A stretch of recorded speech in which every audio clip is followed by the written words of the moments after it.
Welcome back to Count Me In, IMA's podcast about all things affecting the accounting and finance world. I'm your host, Mitch Rochong, and today's episode is number 147 in our series. The featured guest speaker in today's conversation is Jason Whitley. Jason is the Chief Financial Officer at PHI Inc., and he comes to Count Me In to share some of the knowledge he's gathered from his over 30 years of global industry experience. While talking with my co-host Adam, Jason addresses how the CFO can become an effective business partner and emphasizes the various skills one should develop along the way. To hear more about what an aspiring CFO needs to do to contribute to sustainable organizational success, keep listening as we transition into the conversation now.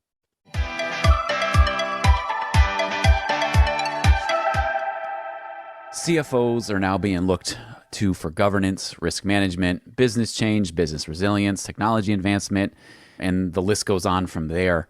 Are the inherited skills finance and accounting professionals possess sufficient enough to make decisions? And if not, what are some of the crucial skills they need to evolve? Yeah, no, that's a great question. I would say that the CFO role has really transformed pretty rapidly over the last several years, and it's become one of the most difficult jobs in the organization to do really well because of the broad scope that you just mentioned. I know that myself, me and my colleagues have aspired to the role over the years, but it's really a job that's almost impossible to fully prepare for, and I don't think the skills are easily inherited.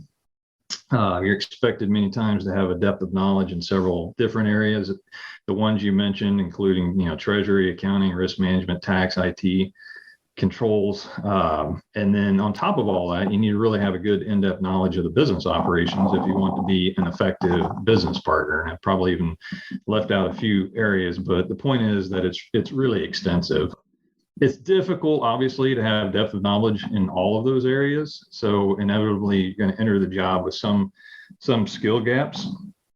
And I've seen this in my role. I've seen it observed in probably every CFO that I've interacted with in my career. And I think the key is really to surround yourself with a team of folks that are technical experts in these areas and ensure your weaknesses are really covered by their strengths. I think it's also important to develop a strong network. You need a network of mentors, you need a network of technology and technical experts, service providers that you can really draw on to supplement your knowledge and some of the skill gaps that you have, or just to bounce ideas off of as the time comes and things are needed in that fashion. I guess in addition to, and as you alluded to in your question, it's really imperative that you develop and hone certain skills throughout your career. And I think those can be developed in many different functions and many different roles. But you're going to need these if you really want to lead the team and be proactive in addressing the problems that come up every day in business. And I think some of those skills specifically would be leadership, analytics, planning, communication, strategic decision making. It's really key that you're developing these kinds of skills throughout your career.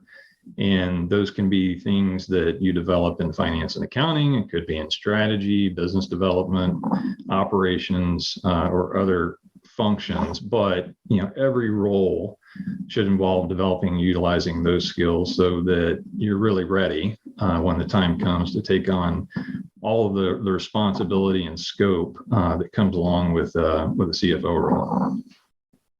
So as I hear you talking about all the skills that are involved, one of the things I heard you mention was having a good network, surrounding yourself with people, even people that are smarter than you. I've heard a lot of people say it's almost like you're being you have to be an effective business partner. You have to connect with all these different people. So we've covered some of the skills needed to evolve. Then what's next? Yeah, then I think it is like you just said, becoming an effective business partner. I think the way that you do that, first and foremost is you've got to have the trust and respect of, whoever it is you're partnering with, the CEO, the general manager, the plant manager, department manager, whoever it is you're supporting as a finance leader. This comes through, basically experience, performance on the job. Sometimes it develops quickly, sometimes it takes some time, but every one of my CFO roles has really evolved become more impactful over time. So it was more impactful, I'd say, at the end than it was at the beginning. As I've developed trust and and experience was gained with the individual that I was partnering with and supporting. So I think you have to realize you have to be flexible, and one approach to partnering is not necessarily going to be sufficient over your entire career. I've seen really great business partnerships, and I've seen some not so great business partnerships in these roles. The ones that didn't work out were usually sort of doomed from the start. It was just lack of trust, lack of respect, or maybe appreciation for the role or function of the other person, and that was just something that was never overcome for one reason or another. So I think as I mentioned, that's first and foremost, is that you gain trust and respect. I think it's also important to know you can have two really great people, it can be world class in their respective functions, and they still don't have really an effective partnership because they can't work together as a team. So it requires a lot of effort. You need to share information. There needs to be, information and thoughts being shared on a two-way basis. You're working towards common goals. And as I said earlier, you really need respect for the responsibilities and the focus of each other. But if you get all of these in place, then you can really maximize the effectiveness of both roles. I don't think either person can be highly effective. I think, they can still be effective and really good, but I don't think they can be highly effective and at their best without really the help and support of the other person. So it's imperative that the partnership work well, for the benefit of that team, for the company, and really for the organization overall. Now, Jason, there's something I've heard, other CFOs, your peers say, and things I've read that in IMA's research, that the CFO of an organization must not only be able to share insight, but also lead through foresight. So when it comes to innovation, data, value, how can the CFO navigate the challenges associated with forecasting and best position the organization for sustainable success into the future? Yeah, that's another really great question. And I think it's one of the biggest challenges for the CFO. But I think, at the end of the day, the CFO really has a great perspective with which to lead and position the organization for success. We're usually the first to see the numbers. We've got deep insight into the operations. We've got the ability to drill in on areas of concern, come back, make sure the organization understands them, and offer solutions as well, so that things can be dealt with on a quick and timely basis. I think in the right hands, this data and understanding the business can be really powerful. It can lead to great insights about how to position the business for the future. But you have to have the right systems in place. You have to have a coherent digital strategy to plan, to track and report and disseminate the data, as well as analyze it. And that's the subject for a whole another podcast. But ultimately, having all these things in place can set the direction for the company or the strategy for the company. It can help you change what you're doing in terms of allocating capital or resources in a particular area.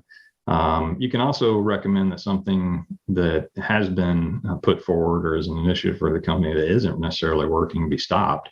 And this last one's one that I've seen, finance organization or finance individuals take a lead on many times in many organizations and many companies. They're the ones that say, hey, guys, it's time to stop doing what we're doing. It's time to reevaluate or course correct and take a new path, or sort of cut our losses and come up with a new strategy.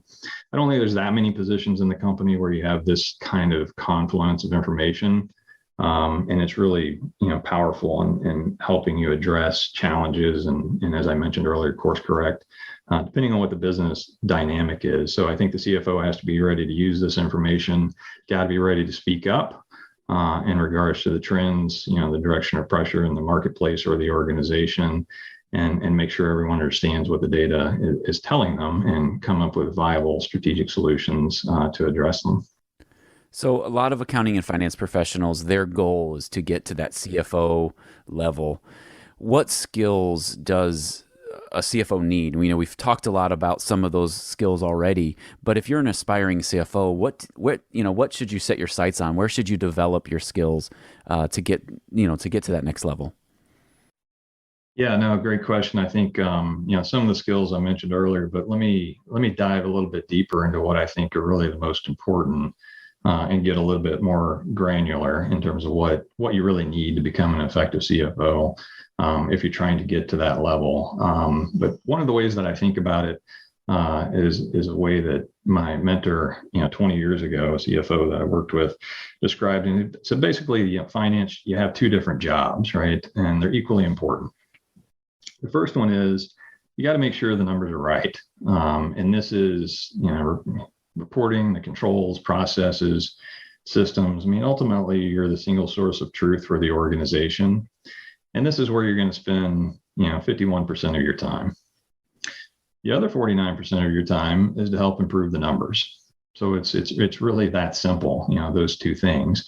And by improving the numbers, now we're talking about getting involved in strategy, analytics, restructuring exercises, maybe a new initiative, M&A when that comes up, business development, cost reduction, working all of these things with the operations and the commercial folks. And I think, the CFO can lead and dig into both areas, or the one that can really lead and dig into both those areas is going to be the most highly effective, is going to be the best advocate for all the key stakeholders in the firm.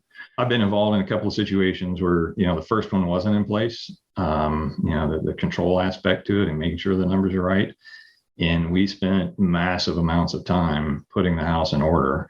And it became the only job we had for some period of time. So we had to build the foundation through people, processes, and systems so that we could really move on to the more value-added activities of the job, which is the second piece that I mentioned.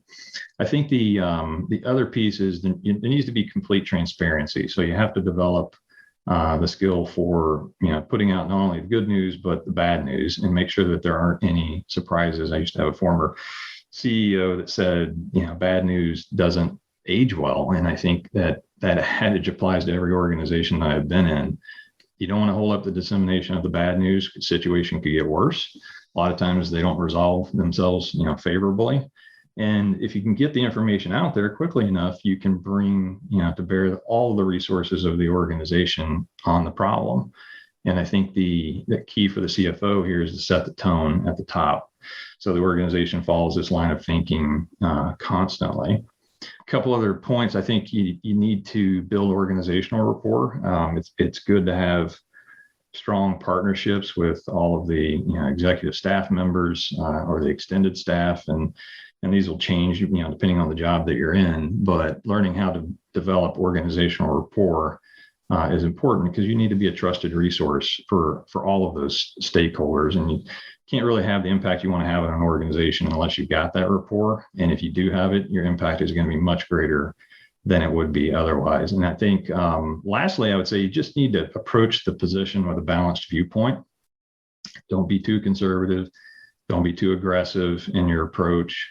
You'd never want to approach, an accounting problem or a forecast, with that mindset, for instance, because you'll end up being, over time, if you continually do that, you'll end up being labeled and you'll continually get second guessed. So in an example of a forecast, when you put together a commitment, you want to have balanced lists of risk and opportunities to discuss when you talk about what the number is going to be. This ensures that everyone understands what you've put in, right? That potentially could be an issue, right? But you've talked about and learned, how to mitigate those issues. And you talked about opportunities that maybe aren't there that you're going to work on to make sure that they benefit the organization. So you're trying to get to the right answer for the reporting, for a business forecast or any particular problem, regardless of, the accepted practice or maybe the potential organizational impact. You have to be able to do that. And over time, these, in forecast terminology, these beats and misses, they should balance out. You have solid reasoning for your decisions along the way. That's important to get your decisions or your recommendations accepted by doing that. And having this, I think, is important, basically to make sure you've got a strong reputation along these lines within the organization or within the company. So as we wrap up our conversation, do you have any thoughts on the role of the CFO in building their organizations as we look toward the future? Yeah, I do. I think overall, you have to be flexible in your approach to the organization and to the business partnership that we talked about earlier. I think you don't want to be flexible when it comes to your approach to ethics, controls, and compliance. But, as the saying goes in career progression, what got you here won't get you there. These are kinds of things that you need to think about as a CFO. And when I talk about compliance, I think it's pretty clear what I mean. There's really no room, for flexibility here. You need to possess and exhibit to the organization impeccable ethics. You got to be strong because there's going to be issues that you're going to face on compliance or controls where you're asked to push the limits. These just aren't areas where you can compromise. But on your approach to the business and business partnership, I would say, every dynamic, between the CEO and the CFO is different. You're going to need to adapt your operating style many times to work most effectively with, a CEO or a general manager or department manager, depending on, whatever the case may be. So your principles and focus can be the same, but your approach to the job is going to be different. And sometimes just in order to get the same result. But ultimately, that's what, you're all aligned towards maximizing, strategic value of the enterprise. So I think flexibility is key there. And it's also key in addressing business problems and building an organization, more directly answering your question, that's capable of thriving in the future. So if a finance organization can sort of learn and grow along with the company and the organization to be, make sure they continue to be relevant, and capable of helping the group with strong analytics and strategic decision making, then they're going to be hugely valuable to the organization. This has been Count Me In, IMA's podcast, providing you with the latest perspectives of thought leaders from the accounting and finance profession. If you like what you heard and you'd like to be counted in for more relevant accounting and finance education, visit IMA's website at www.imanet.org.